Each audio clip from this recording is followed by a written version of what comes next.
ಚಿತ್ರರಂಗದ ಬಗ್ಗೆ ಮಾತನಾಡಬೇಕಾದ್ರೆ ನಾನು ಅದಕ್ಕೆ ಇನ್ನೂ ಕೂಡ ಅಂಬೆಗಾಲಿಡುವಂತಹ ಕೂಸು ಅಷ್ಟೇ. ಅದರ ಬಗ್ಗೆ ನಾನು ತಿಳ್ಕೊಂಡದ್ದು ಅವತ್ತು ಉಡುಪಿಗೆ ಹೋಗಬೇಕಾದ್ರೆ ಸ್ವಲ್ಪ ಮಟ್ಟಿಗೆ ತಿಳ್ಕೊಂಡಿದ್ದೇನೆ, ಇನ್ನೂ ಕೂಡ ತಿಳ್ಕೊಳ್ತೇನೆ. ನಾವು ನಮ್ಮ ಮನೆ ಅನ್ನುವಂತಹದ್ದು ಯಾವ ಪರಿಸ್ಥಿತಿಯಲ್ಲಿ ಇತ್ತು ಅನ್ನುವಂಥದ್ದನ್ನು ಈಗಾಗಲೇ ಸರ್ ಕೂಡ ಹೇಳಿದರು. ಒಂದು ಬಲ್ಬ್ ಇತ್ತು, ಹಾಲಲ್ಲೇ ಊಟ, ಹಾಲಲ್ಲೇ ಓದು, ಹಾಲಲ್ಲೇ ನಿದ್ರೆ, ಬಾಗಿಲುಗಳು ಕಿಟಕಿ ಬಾಗಿಲೆಲ್ಲ ಅಷ್ಟು ಸರಿಯಾಗಿರಲಿಲ್ಲ. ನಮಗೆ ಬೆಳಕು ಅನ್ನುವಂತಹದ್ದು ಇಲ್ಲಿ ಒಳಗೆ ಕೂತ್ಕೊಂಡ್ರೆ ಮಾತ್ರ, ಒಂದು ಕಡೆಯಲ್ಲಿ ಮಾತ್ರ, ಮಳೆ ಬಂದರೂ ಅಲ್ಲೇ, ಬಿಸಿಲು ಬಂದರೂ ಅಲ್ಲೇ, ಚಳಿ ಬಂದರೂ ಅಲ್ಲೇ ಅಂತಿರ್ತದ್ದು. ಇನ್ನು ನಮ್ಮ ಕೈಯಲ್ಲಿ ಆಗುದಿಲ್ಲ, ನಾವೇನಿದ್ರು ನಿಮಗೆ ವಿದ್ಯೆಯನ್ನು ಕೊಡ್ತೇನೆ, ಮನೆಯನ್ನು ನೀವು ಮುಂದೆ ಓದಿದ ಮೇಲೆ ಮಾಡಿ ಅಂತ ಅಮ್ಮ ಹೇಳಿ, ಇನ್ನು ನಾನು ನಿಮ್ಮನ್ನು ಓದಿಸೋದ್ರ ಕಡೆಗೆ ನೋಡ್ತೇನೆ, ನಿಮಗೆ ವಿದ್ಯೆಯನ್ನು ಕೊಡ್ತೇನೆ, ನನ್ನ ಕೈಯಲ್ಲಿ ಆಗುವಷ್ಟು ಮಾಡಿದ್ದೇನೆ, ಮುಂದೆ ನೀವಿದನ್ನು ಬೆಳೆಸಿಕೊಂಡು ಹೋಗಿ ಅಂತ ಹೇಳಿದರು. SSLC ಎಕ್ಸಾಮ್ ಮುಗೀತು, ಮಾರ್ಕ್ಸ್ ಕಾರ್ಡ್ ತೊಗೊಂಡು ಹೋಗಬೇಕಾದ್ರೆ ಮಾರ್ಕ್ಸ್ ಕಾರ್ಡ್ನ ಜೊತೆಗೆ ನನಗೆ ಸಿಕ್ಕಿದ್ದು ಕಲಾರಂಗದ ಅಪ್ಲಿಕೇಶನ್ ಫಾರ್ಮ್. ಸರ್ ಹೇಳಿದರು ಇದನ್ನು ಬರೆದು ಪೋಸ್ಟಲ್ಲಿ ಹಾಕು ಅಂತ. ಹಾಕಿದೆ. ಇವತ್ತು ತುಂಬ ಬರ್ತದೆ ವರ್ಷ ಸ್ಕಾಲರ್ಶಿಪ್ ಹಾಕಿ ಹಾಗೆ ಹೀಗೆ ಅಂತ. ಎಷ್ಟು ಸಲ ಹೋಗ್ತೇವೆ, ನಾವು ಹೋದ ಖರ್ಚು ಕೂಡ ನಮಗೆ ಸಿಗೋದಿಲ್ಲ. ಅಂಥದ್ರಲ್ಲಿ ಸ್ವಲ್ಪ ದಿನ ಆದಮೇಲೆ ನಮಗೆ ಮನೆ ಭೇಟಿಗೆ ಅಂತ ಬಂದರು ಸರ್. ಮನೆ ಭೇಟಿಗೆ ಬಂದಾಗ ಒಳಗೆ ಬರಬೇಕಾದ್ರೆ ನಮ್ಮ ಗ್ರಹಚಾರಕ್ಕೆ ಅವತ್ತೇ ಬಲ್ಬು ಕೂಡ ಕೆಟ್ಟೋಗಿತ್ತು. ಕಿಚನಲ್ಲಿ ಕುತ್ಕೊಂಡು ಒಂದು ಸಣ್ಣ ಬಲ್ಬಲ್ಲಿ ಕಿಚನಲ್ಲಿ ಎಲ್ಲ ಮಸಿದ್ದು ನೀರೆಲ್ಲ ಬೀಳ್ತಾ ಇತ್ತು, ಅಲ್ಲೇ ಬಿದ್ದಿತ್ತು. ಅದನ್ನು ನೋಡಿ ಟೇಬಲ್ ಇಲ್ವಮ್ಮ ಅಂತ ಕೇಳಿದರು. ಟೇಬಲ್ ಇಲ್ಲ ಸರ್ ಅಂತ ಹೇಳಿದೆ. ಮತ್ತು ಹೇಗೆ ಓದ್ತಿ? ನಾವೆಲ್ಲ ನೆಲದಲ್ಲೇ ಸರ್ ಅಂತ. ಒಂದು ಕ್ಷಣ ಕೂಡ ಯೋಚಿಸಲಿಲ್ಲ ಅವರು. ಬೇಗ ಹಣವನ್ನು ತೆಗೆದುಕೊಟ್ಟು ಟೇಬಲ್ ಬೇಗ ಅಂತ ಟೇಬಲ್ ತರಲಿಕ್ಕೆ ಹಣ ಕೊಟ್ಟರು.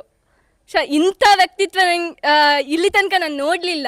ಇವತ್ತು ಹೇಳ್ತಾರೆ ನಿಮ್ಮ ಆದರ್ಶ ಯಾರು ಅಂತ ಹೇಳಿದರೆ ಅವರು ಇವರಂತ. ಬಹುಶಃ ಇವತ್ತು ಎಷ್ಟೋ ಆದರ್ಶ ವ್ಯಕ್ತಿತ್ವಗಳನ್ನು ನಾನು ಇಲ್ಲಿ ಹತ್ತಿರದಿಂದ ನೋಡುವಂತಹ ಭಾಗ್ಯ ನನಗೆ ಸಿಕ್ಕಿದೆ ಅಂತ ಅಂದ್ಕೊಳ್ತೇನೆ.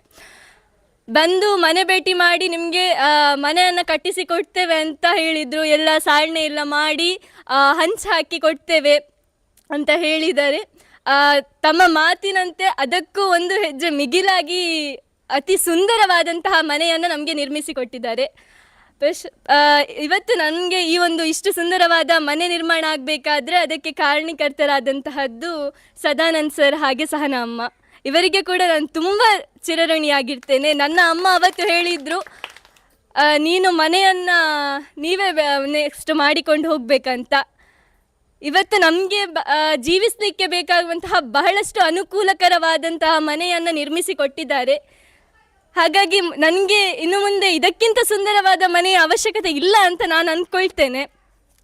ಮುಂದೆ ನಾನು ಓದಿ ನನಗೆ ಕೆಲಸ ಸಿಕ್ಕಿದ ಮೇಲೆ ನಾನು ಮನೆ ಕಟ್ಟಿಸಿ ಕೊಡ್ತೇನೆ ಇಲ್ವ ಗೊತ್ತಿಲ್ಲ, ಕನಿಷ್ಠ ಪಕ್ಷ ಒಬ್ಬ ವಿದ್ಯಾರ್ಥಿಗೆ ಓದುವಂತಹ ಖರ್ಚನ್ನಾದರೂ ನಾನು ನೋಡ್ಕೊಳ್ತೇನೆ ನನ್ನ ಕೈಯಲ್ಲಿ ಆದರೆ ಅಂತ ಈ ಸಂದರ್ಭದಲ್ಲಿ ಹೇಳ್ತೇನೆ. ಒಬ್ಬೊಬ್ಬರ ಹೆಸರು ಹೇಳ್ತಾ ಹೋಗುವುದಿಲ್ಲ. ನನಗೆ ಪ್ರತ್ಯಕ್ಷವಾಗಿ ಪರೋಕ್ಷವಾಗಿ ಸಹಕರಿಸಿದಂತಹ ಎಲ್ಲರಿಗೂ ಕೂಡ ಧನ್ಯವಾದಗಳನ್ನು ಹೇಳ್ತೇನೆ. ಧನ್ಯವಾದ.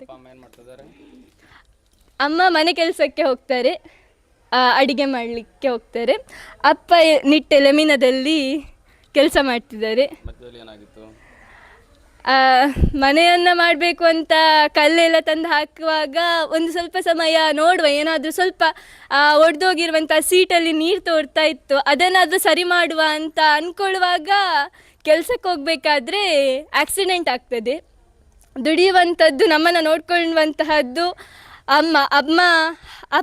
ಅಮ್ಮ ಹಾರ್ಟ್ ಪೇಷಂಟ್, ಬೀಡಿ ಕಟ್ತಾ ಇದ್ರು. ಅದು ಬೀಡಿದು ಹೊಗೆಯನ್ನು ಜಾಸ್ತಿ ತಗೊಳ್ಬಾರ್ದು ಅಂತ ಹೇಳಿದ್ರಿಂದ ಸ್ವಲ್ಪ ದಿನ ಮನೆಯಲ್ಲೇ ಕೂತ್ರು. ಇನ್ನು ನಾನು ಮನೆಯಲ್ಲಿ ಕೂತ್ಕೊಂಡ್ರೆ ಇವತ್ತು ನಮಗೆ ಗೊತ್ತಿದೆ ಒಂದು ಪುಸ್ತಕದ ಬೆಲೆ ಎಷ್ಟಾಗಿದೆ, ಪೆನ್ಸಿಲ್ ಅಂತ ಹೇಳುವಾಗ ಒಬ್ಬ ದುಡಿದ್ರೆ ಸಾಕಾಗುವುದಿಲ್ಲ. ಹಾಗಾಗಿ ಅವರು ಒಬ್ಬರ ಜೊತೆ ನಾನು ಕೂಡ ಕೈ ಜೋಡಿಸ್ತೇನಂತ ನಮ್ಮ ಜೊತೆ ನಿಂತದ್ದು ಅಮ್ಮ.